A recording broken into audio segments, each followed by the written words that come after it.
คนจีนเขาเจ้าเร่งสร้างเนาะตึกอาคารสูงในเวียงจันทร์เขตสังเจียงอันนี้เต็มเลยสบายดีทุกท่าน เข้ามาทางนี้ก็เลยเข้ามาเก็บบรรยากาศให้ทุกคนได้เบิ่งเข้ามาผ่านเนาะก็เลยเห็นบรรยากาศนะเขตสังเจียงเจ้ากำลังสร้างอยู่เลยโอ้กำลังเทปูน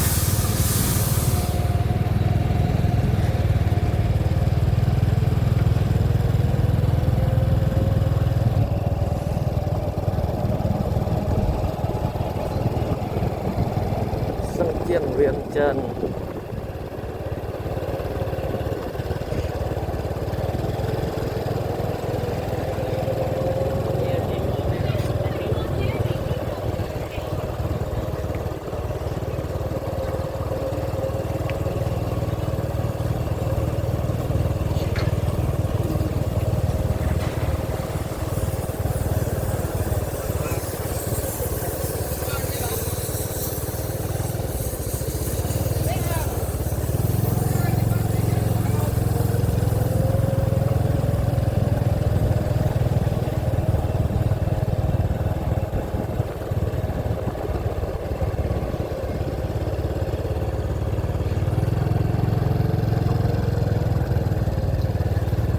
นี่เขาเจ้ากำลังเฮ็ด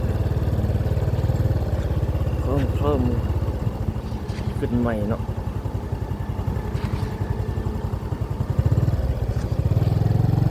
กำลังเทซีดปูนลงสั้นศอกเข็ม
เจ้ากำลังเฮ็ดอันนี้เนาะ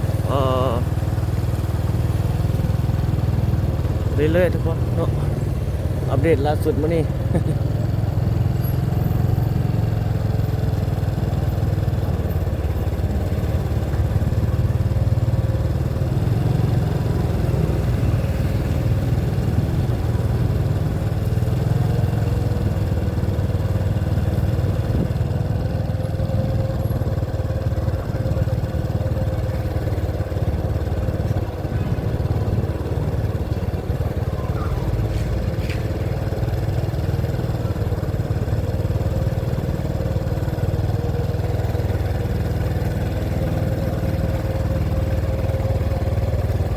สังเจียงเวียงจันทร์ยามค่ำคืนโอ้แถวนี้ปิดแล้วเด้อันนี้นะ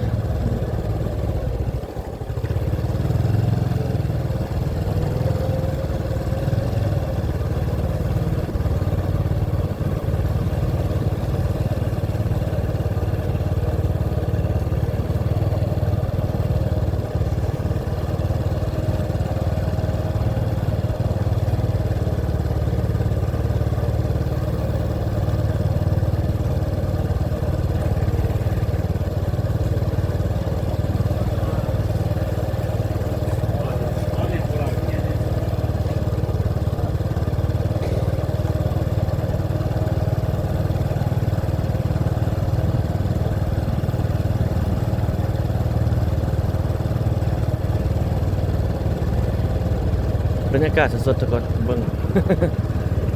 โอ้เนี่ยก็จะนั่งกินอาหารอยู่แบบนี้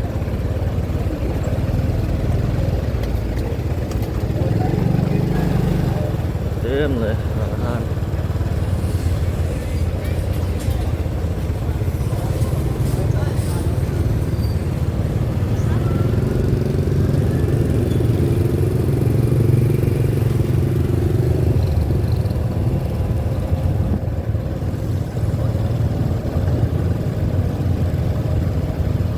เขาว่าสิเข้านี่บ่ได้ซ้ำที่เขาเจ้าอัดนี่เขาเจ้ากำลังเทอยู่นี่โอ้เข้าไปบ่ได้ซ้ำเนาะว่าสิผ่านเข้าไปไหนนี่เจ้าเทของน้ำ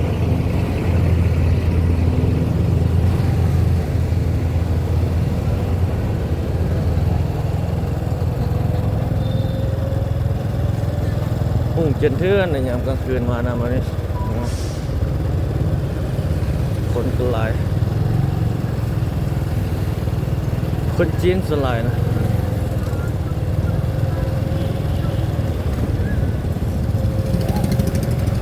แลนด์มาร์คเมืองจีนในเวียงจันทร์เขตนี้นะผู้ใดอยากสัมผัสวิถีชีวิตแบบจีนๆแล้วมันมาเขตนี้แหละสามกลับไปเมืองจีนเลย อาหารค้าอาหารการกินอย่างต่างๆมันคนจีนเขาจะมาเฮ็ดอยู่นี่นะ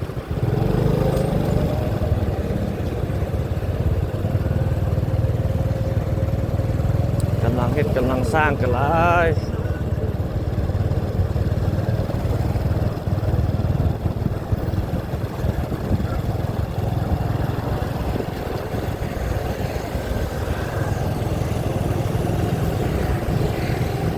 สายไฟหุ่งเจ็บเพื่อนเลยมันยามกลางคืนกำลังเฮ็ด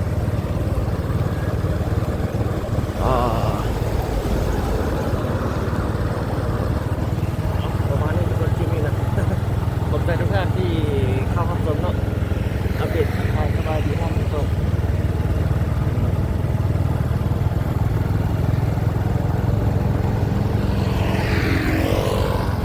คนจีนหมดนะมันโวยอย่างขี่รถไปมันโวยไปเร่งรถจักรแล้วว่าจมไป